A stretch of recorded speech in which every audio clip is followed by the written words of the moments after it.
Hi, I'm Perry, and you're listening to The Beauty Brains.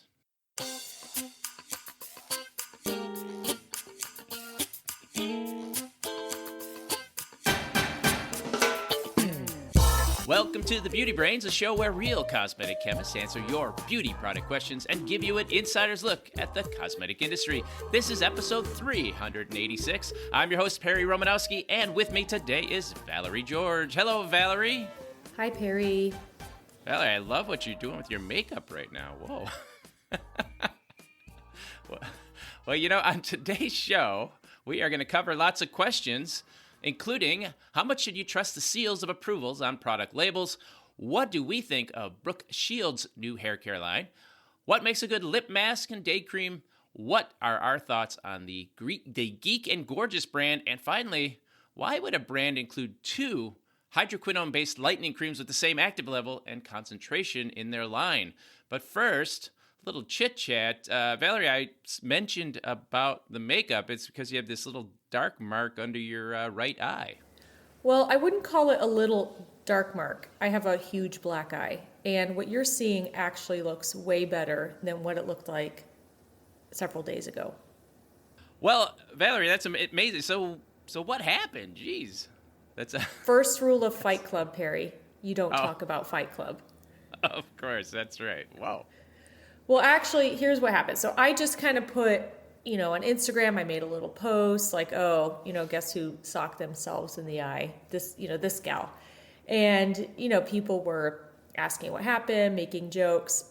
And one person wrote, "Let me guess, you picked up something that either was stuck or was lighter than you thought it was, and it came and hit you in the face really hard." And I was like, How did he know that's what happened? Wow.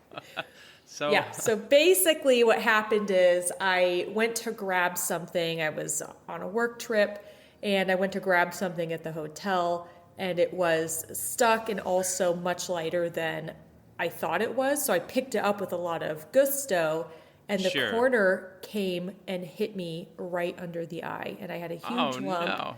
And I tried to get the lump down, and now it's just a big old ugly bruise. And people think Mr. Cosmetic Chemist beat me up, especially because he has a cut on his knuckle.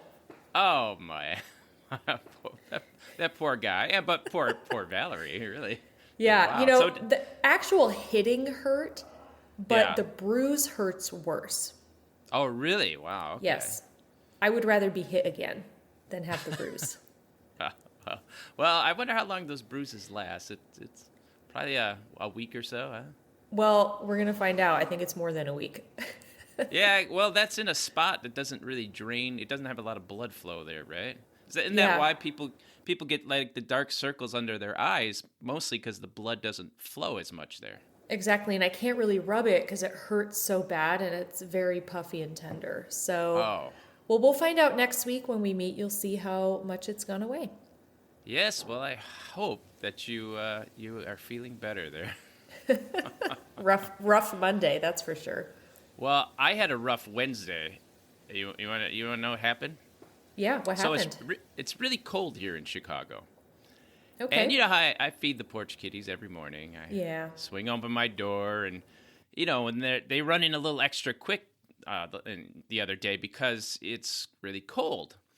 And there's two Puffers and the Heat Miser, they come in no problem, and little Blue, she runs in too.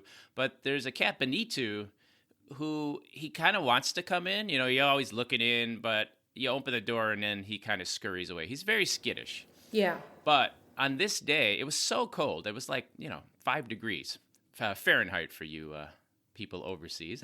So it's cold, and he actually walked into the room. And he started walking towards the basement or towards inside more of the basement. And so I just shut the door to the outside, and he freaked out, and he didn't know what was going on. So he ran, and he hid behind my furnace. And he's got in there such a small space, I couldn't reach it. Like, he was just there, and he would not budge. He would not come out for anything. He was just so scared. I felt terrible. I thought he was stuck there, but no, he wasn't. He was there, but he wouldn't move, and he stayed there all day. And I didn't know how to get the cat out. He wouldn't leave. Yeah. He just stayed there. So I got the advice that you should just leave him be, and he'll just come out when he comes out.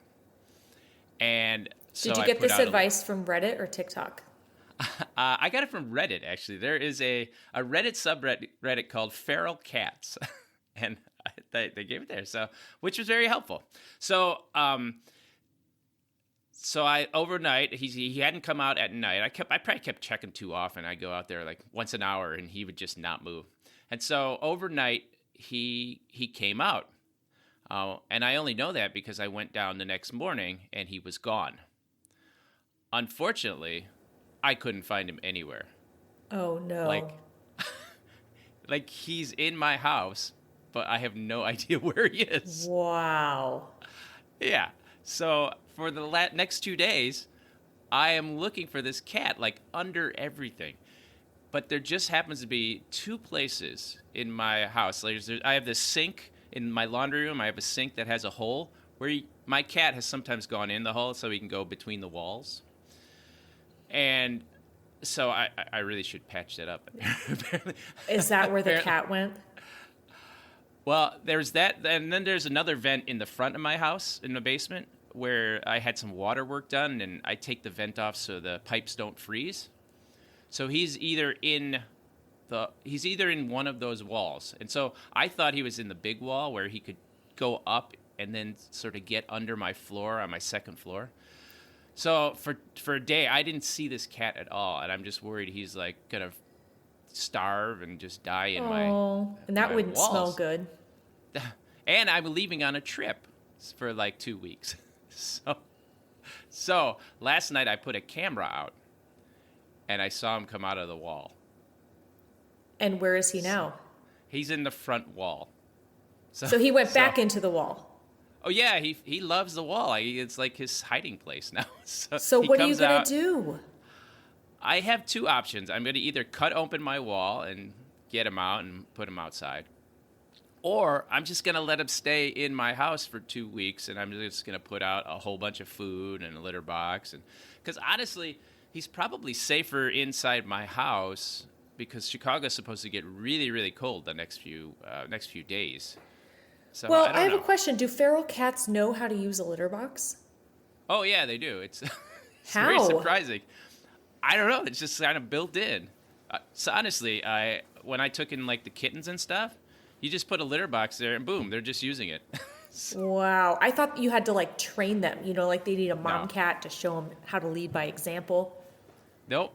They just kind of, they know. I think it's like anything that's sort of like dirt they'll use. So and maybe it has a scent in it to kind of attract them and say, pee here. Yeah, I don't know. I'm not really worried about that. Cats are really good. I mean, there are some things that make dogs better than cats as pets, but there are some things that make cats better pets than dogs, and that whole going to the bathroom thing is one of them. Now, can you use a catch and release cage to catch him in the basement? I have one, and yes, I could do that, but unfortunately, it's not working quite right, and I don't really have a lot of time. I'm leaving tomorrow on my trip. Yeah, you might just have to support him while you're gone. Oh man, I might He's do that. He's lucky and unlucky at the same time. I know. I will post a video of him coming out of the wall. Or going into the wall. It's so funny. I can't believe he fits in there, quite frankly, but these cats are crazy. Oh my goodness. Speaking of crazy, are we ready for some beauty news?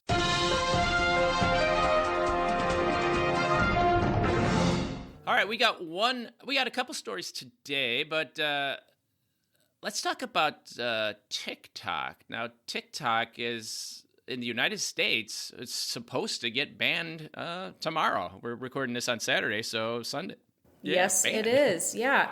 And for me, I'm relieved because, we've been squatting on a TikTok for some time. We literally never did anything on the app. We always pledged we would, and now we didn't have to waste our time. So I'm feeling pretty lucky. But it is going to be disastrous for a lot of people because they make a living on TikTok. Yeah. Or they have a TikTok shop, and it's a really important avenue for their sales. So for those reasons, I feel bad. But it's also an important business lesson to diversify It's not new. Right. It didn't come up overnight. It's been talked about for years that this could happen because the U.S. government. They passed a law in April about it, so yeah. So Exactly. yeah, it's been due. So no surprise, but also I don't know. I just think like there's a lot of other social media apps and people will get along just fine. And, TikTok has caused a lot of, confusion amongst consumers, at least in the beauty space especially. So I'm not sad. I would say in the whole, TikTok is probably bad for society, although it takes up a lot of people's attention. And a lot of misinformation is so easily spread there because, the misinformation is just more compelling to people than what's true. Unfortunately, that's just how things are. And that's the stuff that gets attention. Exactly. So we'll see if it holds. I don't know if the ban will hold, but an overwhelming majority bipartisan, which means all parties, said, hey, no bueno, it's got to go. I heard an interview with somebody on TikTok who started a skincare line just on TikTok, and it was responsible for 70% of their sales. And so they were really bemoaning the idea that it's going to be banned. But like you said, you got to diversify. Exactly. This is Perry breaking in, and in fact, it didn't hold. They went down on Saturday, and then we're back up on Sunday. But the law is still on the books, so we'll see where this TikTok ban goes. Okay, back to the beach. In other news, the FDA also did a ban. It said red number 3 can no longer be allowed in food. That's right. I saw this, and that was on January 15th. The FDA announced the ban on red dye number 3 in foods and ingested drugs. And this is because there have been studies where high doses have caused cancer in male rats. And there's also never been any evidence of the dye causing cancer in humans. It's been on the market probably since the 1950s. But there's a thing in the United States called the Delaney Clause that says any additive that has been shown to cause cancer in animals or humans must be banned from food by the FDA. And so they finally decided to act on it because, this ingredient has been banned from cosmetics. For many years. Yeah, since the 1990 which seems strange to me. It's like topical, it's banned, but you can still eat it. It just seems so much worse that you can eat stuff than to put it on your skin. Yeah.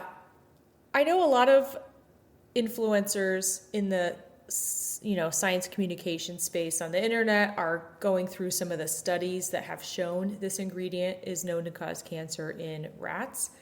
And it doesn't correlate well with how the dye is used in foodstuffs that humans ingest. But at the end of the day, to me, it kind of doesn't matter because I don't think red dye number 3 is necessary to continue living in this earth. And if there's any doubt, I think it's okay to remove it. That's the approach the EU takes, and people praise the EU constantly for how safe they are with their precautionary approach, which, we won't go into here. There's a lot of pros and cons to using this precautionary principle, but I don't think it's a big deal to take it out. Right. This isn't like I would complain more about things like preservatives and things that haven't been shown to be problematic because there's really no good replacement. But there are plenty of red dyes already. Plenty of red dyes. Yeah, exactly. So that they get rid of one that's a little questionable, I mean, that seems like a reasonable move here. I just think it's very strange that it was banned from cosmetics like 35 years ago. And it took this long. Yeah, who knows what happened? Well, the food lobbyists, but it's probably in some candy, and there's no easy probably red in dye. Skittles or something. Yeah. And there's no easy way to get rid of it, and I could totally see how it happened, but because the PCPC or the CTPA at the time probably didn't make a fuss about it, and so the FDA is like, all right, we'll ban it in here, and the food people made a fuss about it, so they don't ban it there. Honestly, whether it's in your products or out of your products will make exactly zero difference for your health, I believe. Since correct, we've had 40 years of it in there, we would see a rise in cancers or something like that, and there just isn't a rise in that, so it probably doesn't do anything. But I'm with you. We got plenty of other things that we could use. It's not necessary to have a pleasant life. Exactly. Speaking of pleasant lives, let's do some questions and answers, huh? Last week, we had 0 questions from patrons, and this week, it's almost all questions from patrons. What a change. That's right. Nice. And we even have an audio question coming up. Just like I asked for. Exactly. But the first question comes to us from our patron, Amanda. She says, "Hi, I am a longtime supporter and just remade my patron account with a new email. I'm looking for advice about sensitive skincare shopping. I'm forever plagued with a rotation of angular cheilitis, lip eczema, and perioral dermatitis." You know, that is my full name, perioral. Sorry, no. Oh, gosh. I've been trying to clear this up during the last 3 months by only using Petrolatum, CeraVe Moisturizing Cream, and CeraVe AM SPF Moisturizer, in addition to a lot of trial and error to find the non-irritating toothpaste. I've been using the National Eczema Association's acceptance seal to choose products, but they list Tower 28 Lip Softy as accepted. I happen to already own this and know that it triggers my eczema. It contains vanillin, and the product criteria should mean no fragrance. Is vanillin not a fragrance? How did this product make it on the list? Now I have a healthy dose of skepticism. Are there other product labels that you take with a grain of salt? And that's from Amanda. Thank you for the question, Amanda. Yeah, you see a proliferation of these seals, and there's the DWG, there's the cruelty-free, there's the leaping bunny, there's all these different seals. Apparently, the Eczema Association has a seal too. What's the deal with these seals, Valerie? These seals are revenue-generating programs. I mean, to me, at the end of the day, that's what they are, because you can charge a brand $500 or $1,000 to apply for a seal. Yeah. And then you charge them to license the seal logo over the course of the lifetime of the product. And so it really generates a lot of money if you have a lot of people interested in getting this seal. It helps if the seal is backed by a scientific organization with credentials. For example, I believe there's some dermatologists that are participating in the National Eczema Association's acceptance seal, but in the case of EWG, it's not necessarily a team of doctors, but rather the EWG platform that's verifying everything. And I'm just a huge skeptic of seals because you never really know what information groups have to give the seals that are awarded. For example, who does the EWG have that's working in the industry to validate whether or not a product and the way it's formulated meets the criteria? Maybe they have a couple people, maybe they don't. But I know in the case of the National Eczema Association, they actually explicitly ban formaldehyde and formaldehyde donors.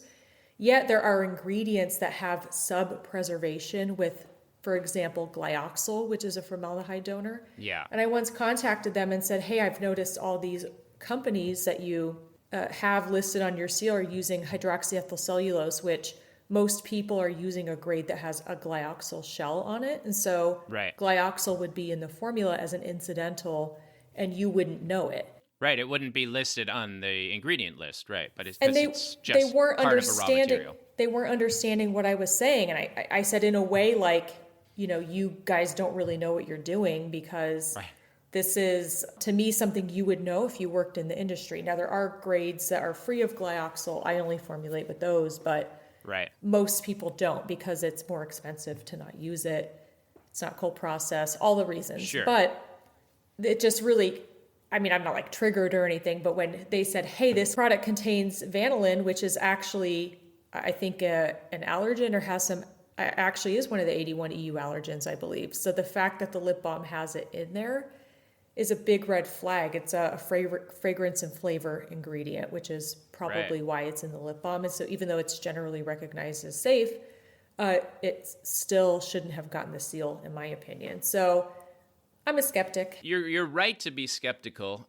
As far as this goes, whether vanillin is triggers eczema or not, one of the challenges that a group like the Eczema Society has, or Eczema Association has, is that I don't think we know why every single person gets their eczema triggered. It's individual thing, and they're trying to make rules that'll be applicable to a large society, a large segment of society, but they're going to miss people. So in this case, they might have, to their testing criteria of what makes something bad for eczema, for most people, it may not be bad. So I'll defend them a little bit there. Now, let's talk about these seals, though. One of the problems is that the way these seals make money is they make money if people use them and if people adhere to the seal standards. The problem with the standards is that if you make the standards too strict, that is going to limit the number of people who will qualify to use the seal. Which means less money. Right. You're limiting your customer base. And so one of the things that happens, and I've seen this happen in a lot of natural seals, is at first they start out, they're very strict, and then they're not getting anybody. So then they start to loosen the rules. And they say, oh, you can't use sodium lauryl sulfate in your product. Oh, but if it's, then a year later, they say, well, if it's plant-derived, then you can use it. And so now you've loosened your standard a little bit. And over time, all of these associations, just because they want to have more and more customers that could use their seals, I think they loosen their standards. And it could be something like that going on here. Well, I'm sorry that happened to you. Yeah, that's bad. But at least you don't have a cat caught in your wall. Okay. Our next question is an audio question. Hi, Beauty Brains. My name is Aaliyah. I'm calling from Denver. I am a patron, and I love your show. You did not mention Brooke Shields coming out with a hair care line, but I'm very curious about it as someone who is going through hormonal changes and losing a bunch of hair.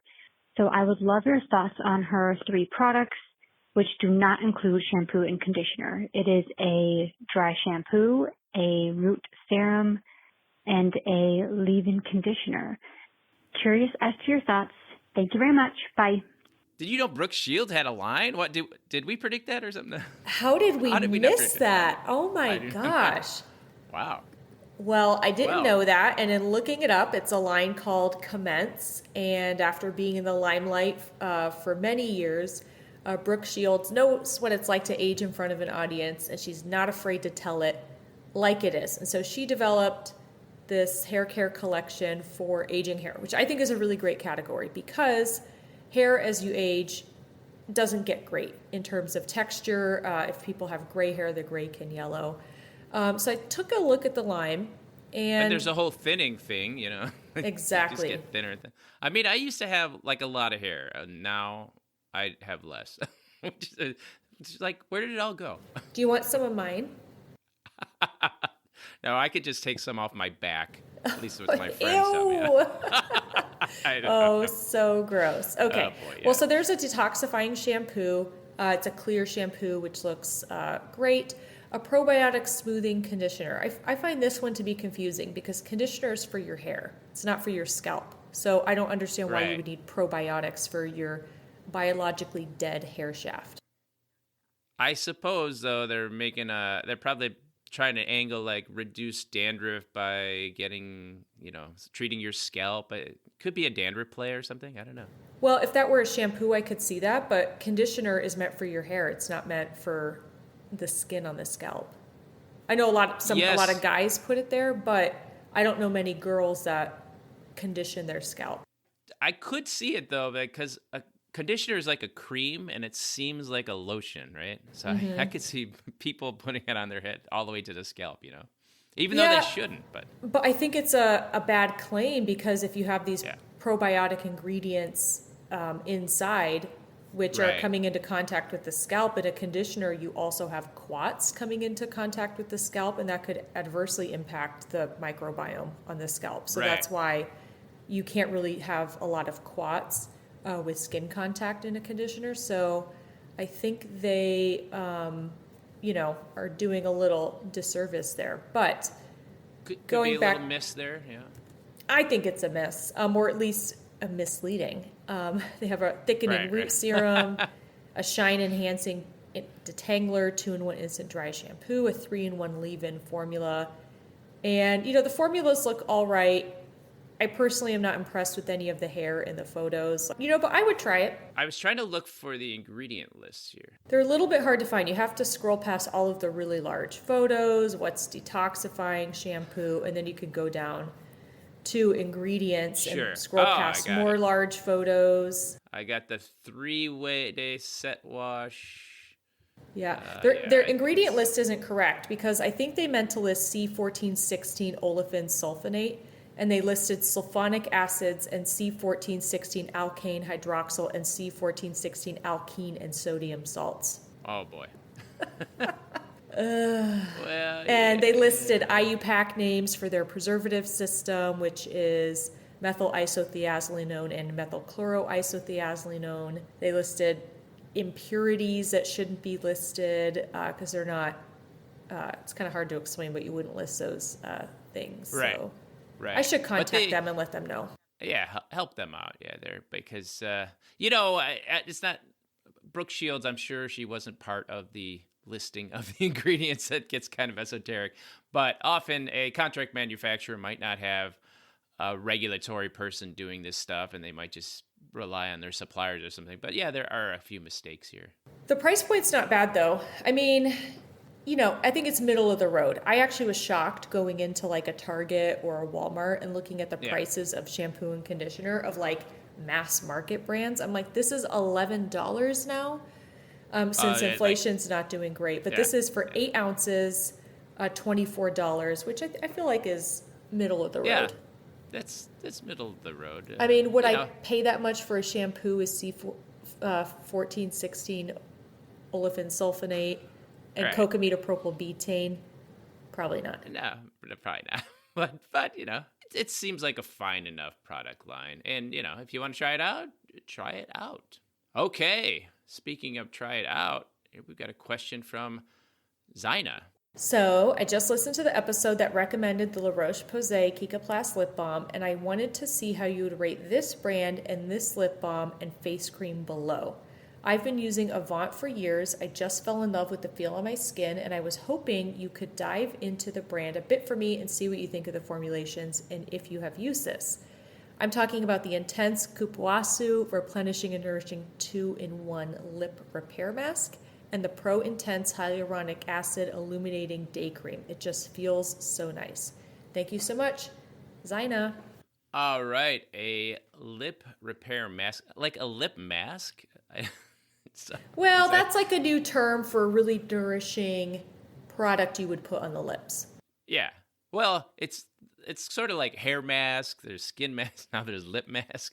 I wonder if there's like nail polish masks or something like that. I don't know. Maybe not yet. It's all the rage. Watch for it. That should have been one of my predictions of 2025. Well, I'm looking at let's talk about the lip repair mask. So what makes something a good lip repair mask? You're going to have some sort of occlusive agent on your lips so it holds in the moisture better. And that's pretty much it. You want some aesthetic modifiers so it doesn't feel greasy. Because ultimately, I think the best lip mask would just be petrolatum.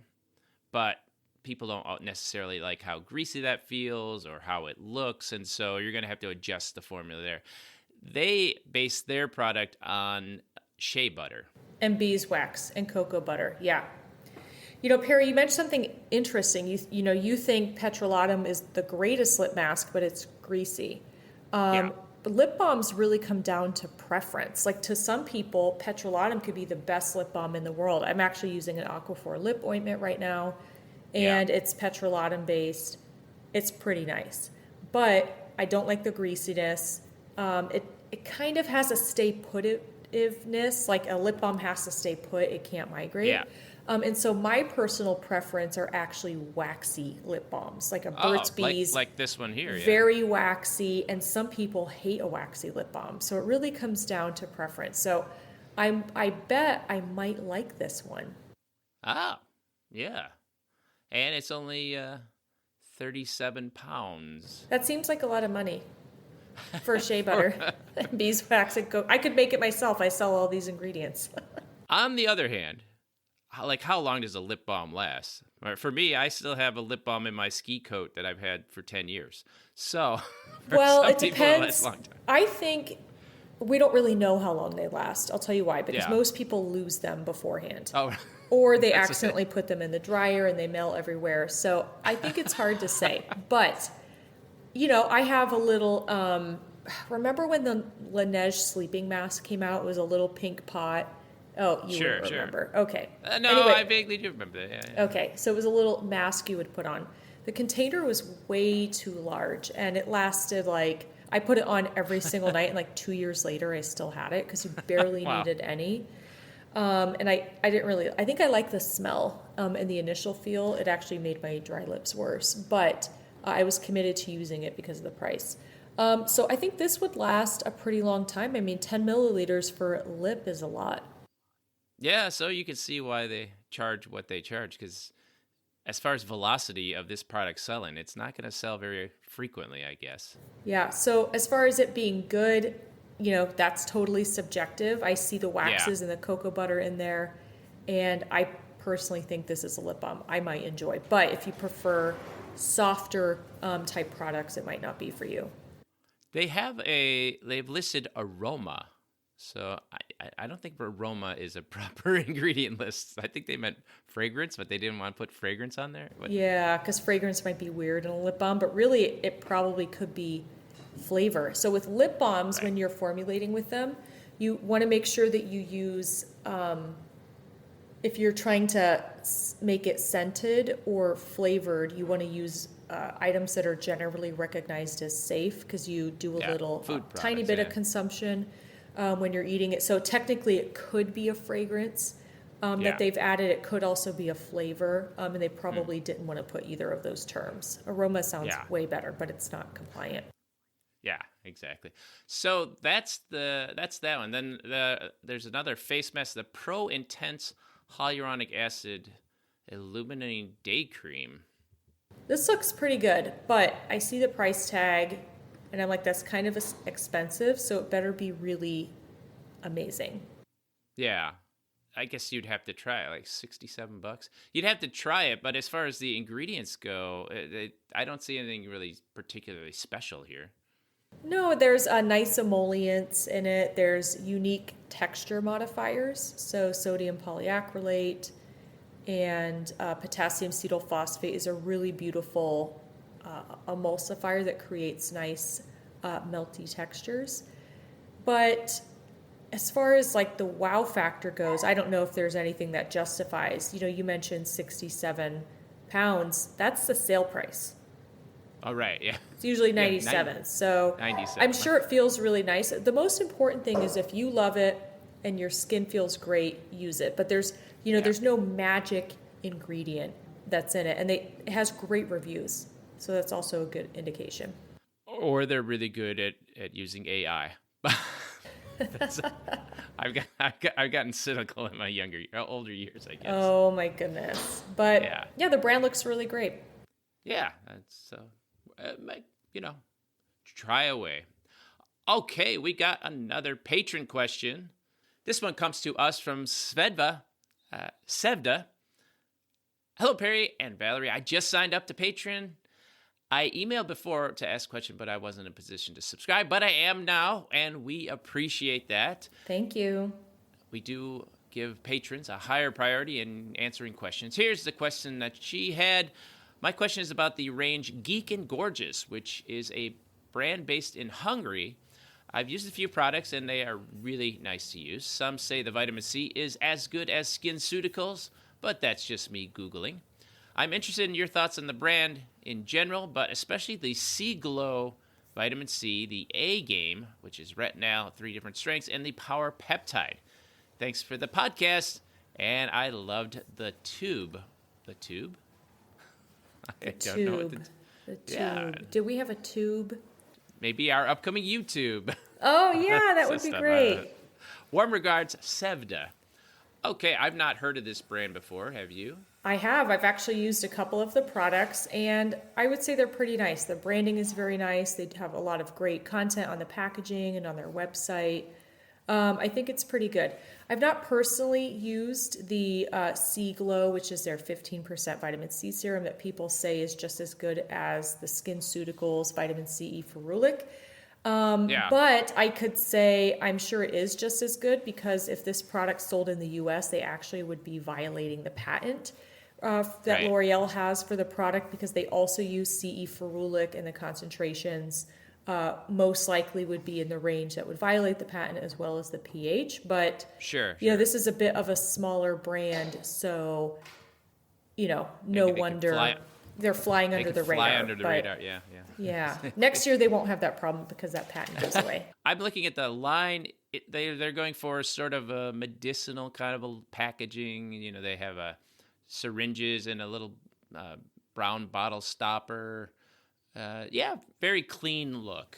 Yeah, very, as Perry said, like a medical type look for it. And they have, you know, listed concentrations on most of the products. So 0.5% beta-glucan, 20% azelaic acid derivative serum, 10% niacinamide, B-Balm, which is actually what I've tried in the past. So, I feel like they're going for like the ordinary with SkinCeuticals. Like that's their inspiration. I would agree there. You know, they tout their veganness and cruelty-free. Those are all sort of just claims everybody kind of makes. Gluten-free, not that these things would have gluten in it, but they also are interesting. They put on their website, they put research that supports some of the claims that they're saying. I'm talking literature research, not the testing that they actually did. And it's interesting because is that coming from like peer-reviewed literature or like literature the supplier has conducted? No, this is like things published in the Journal of Dermatology. We've got the clinical use of topical retinaldehyde on photo-aged skin, for example. Yeah. Journal of the American Dermatology. So, at some level, this is kind of science washing, if you ask me, where like why is a consumer going to look at this? But except it's just to impress you that, oh, I've got journal articles that support what we're saying. That's what Paula's Choice does. Yeah. So they've taken inspiration from a bunch. But overall, to your question, you know, how's Geek and Gorgeous? You know, they look perfectly fine. I'm not really sold on peptides being great. And honestly, if you ask me, it doesn't surprise me that people say it performs as well as SkinCeuticals, because I think most people can't really tell subtle differences. So if there are differences, they would be way subtle. So, you know, of course you're going to think that. Yeah. As far as the A game goes, which is their retinol serum, not retinol. I'm sure that's fine as well. You know, with most retinol products, they're yellow because retinol is an extremely yellow ingredient. It's in an airless container. It has low doses, which I really recommend for retinol. And I think they would be perfectly fine to try. The price point looks really great too. Almost hard to believe the price point. But again, I think that's like an ordinary type model where it's, you know, low margin and making it really accessible to people. So based on the fact that I've tried the products in the past and, you know, they seem to be doing a good job, at least with information, I think they're probably pretty good enough. You can tell why they go for the geeks thing, and that's why they put the research in there too. Yeah. Good point. The peptides, they're using Matrixyl 3000 and Synthi 6, which is, was that skin? Matrixyl Synth 6. Yeah, that's the newest generation of Matrixyl. Is that the snake venom or whatever? No, it's like a blend of like 6 Matrixyl peptides. Yeah. The Matrixyl 3000 is the peptide that I ordered. I've told this story before on the podcast, and I hate feeling like Perry telling the same stories, but... Yeah, but people haven't heard that story before. Okay, well, I've told it before. New listeners, right? Yeah. So one time, you know, I worked at a hair brand for many years, and this chemist was ordering all these Matrixyl peptides. And they're not for hair care, not for scalp. And they kept playing dumb, like, oh gosh, how did these get here? But I had a feeling they were running their consultancy out of the hair care lab that we worked at. So one time I was like, okay, well, if this was an accident, can I have these? And they were like, sure. Sure. So I took Matrixyl 3000, and I think the studies at the time were done at like 5% or something like that. So I basically Sure. dropped Matrixyl at 3000 at 5% into one of my existing night creams, and I kept doing that for a while. And I'd have to say I couldn't tell a difference, but also I was like 30 at the time, so Sure, right. Yeah. 30-year-old skin is still pretty good. yeah, plus I have good skin anyway. Like a lot of people don't know Right. how old I am. So Exactly. I would say I'm probably not the best test subject for that. But Matrixyl 3000, you know what that reminds me of? the show with Science something 3000, it was like a futuristic cartoon show. Mystery Science Theater. Yeah, no. It reminds me of my days of being really into ping pong, and we had this thing called the RoboPong 2000, where it was just a robot machine that would shoot ping pong balls at you, and you hit them back into a net. What? You were into ping pong? Well, I was into table tennis. No, it's very gauche to call it ping pong. Oh, excuse me. You were into table tennis? No, I was like the king of my basement, and I thought I was really good, and then I joined a league, and I didn't win a single game. Like, I was just crushed. They were like at a whole new level. I'm like, have you ever watched like the international table tennis tournaments? yes, It's I have. out of control. Yeah, and they all used RoboPong 2000. All right, we got time gosh. for one more question. Comes to us from Amy. Dear Beauty Brains, I'm writing you today with a question about ZO Skin Health's hydroquinone-based lightening products. My cosmetic spa has incorporated both their standalone lightening cream and a separate lightening cream formulated for mixing with retinol into my skincare regimen to get rid of my sunspots. Both products contain 4% hydroquinone, and while I've noticed a significant reduction in my sunspots after several months of use, my skin's naturally fair, I'm puzzled by the need for two products with the same active ingredient at the same concentration. Could you shed some light on the rationale behind using both creams concurrently? Is there a synergistic effect, or is this perhaps a matter of product redundancy? So using two products, so they are getting her to buy a lightening standing cream and then a separate cream that has retinol, so a separate moisturizer. I think it's just kind of a way to get you to purchase more products. You could get away with, I think you could probably get the same benefit by just using the retinol product, right? Well, 4% hydroquinone is 4% hydroquinone, and maybe there's a supplementary benefit to the other one. For example, I'm on the ZO Skin Health website. By the way, ZO Skin Health is a shoot off of Obagi Skincare, hence ZO Zainobagi. There you go. They have 3 hydroquinone creams where it's at 4%. One's just standard issue hydroquinone. I'm guessing that's the blending one because it calls pigment control and blending creme. There's also a brightening creme with 20% vitamin C for the most severe forms of hyperpigmentation. And then there's 4% with glycolic acid. So I would say you're probably fine buying one. Yeah, you don't need them both. But I do have a question. How are they doing 4% hydroquinone? I thought you can't do that anymore. I thought there was an over-the-counter anyway. It's got to be, 2% limited? I know, like in the EU, this probably would, you probably couldn't even get this. But you would not be able to use it, yeah. You'd need a prescription or something, yeah. Should someone report them? Well, no, I mean, they probably somehow have worked it out that there's a prescription required or something, right? Yeah, so the limit in the United States for the over-the-counter products is 2% or less. So that would be considered like a drug product. You would see a drug facts panel on the back, but you could go buy it anywhere. And then if you want to use 4%, it's prescription only. But this is a retail line, so I'm not aware of, and maybe you have to get this at a dermatologist's office, but if this is available at a spa, that's not prescription only. Right, that seems a little dicey. Or maybe it could be available at like a medi spa, but where you're under the direction of a doctor. But that's still, I'm not aware that you could ever get a prescription at those places.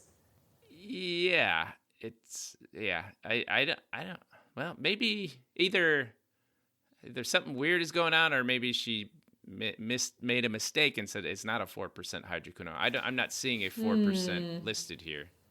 Well, if Zeo Skin Health gets in trouble, it wasn't us. That's right. You didn't hear it from us. Well, Amy has another question. She's also curious about the efficacy of Eucerin's lightening line, which contains a lower concentration of hydroquinone, 2%. How does its efficacy compare to Zeo Skin Health's 4%, considering both of the concentrations have a difference and the potential for different formulations influencing overall product performance? Well, I would say 2% being the legal limit is it's the safer one anyway. Yeah, there's a reason they ended up doing restrictions. And I think actually almost every geographical regulatory area for cosmetics has a hydroquinone restriction of some kind. You know, maybe they differ by percentages or maybe even they're completely banned. But I would say Eucerin is, as a retail brand, would be following the rules. If you got Zeo Skin Health through prescription, that might be a different story.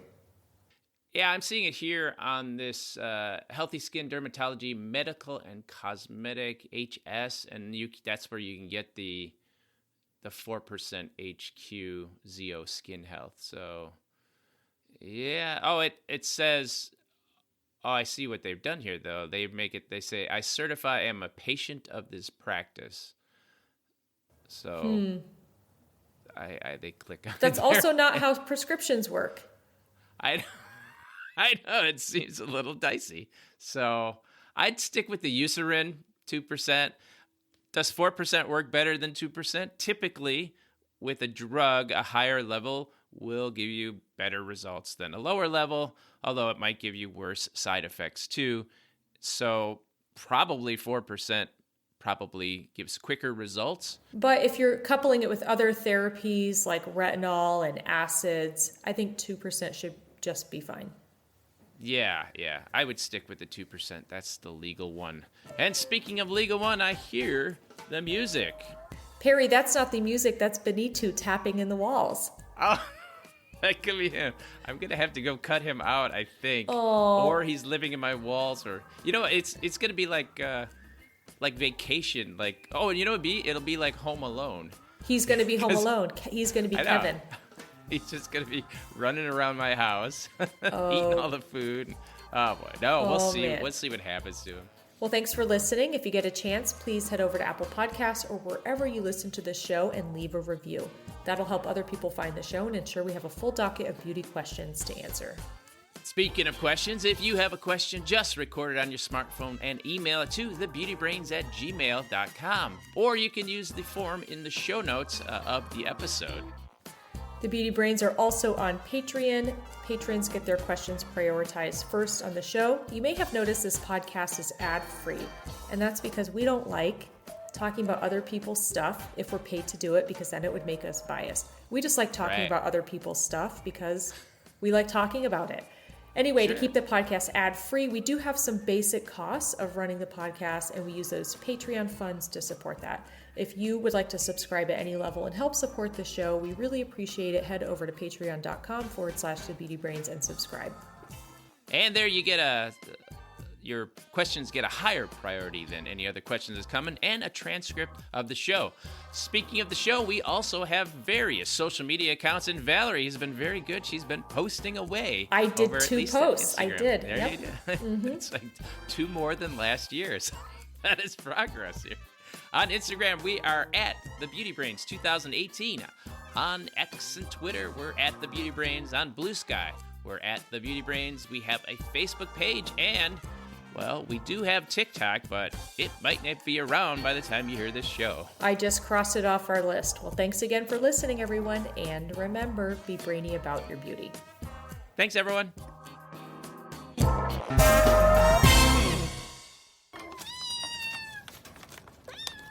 Kittens. On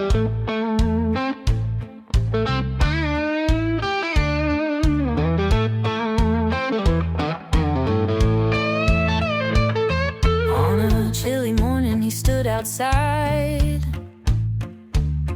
too scared to step where the warm ones hide. The cold crept in, so he took his chance. cautious step, a nervous glance.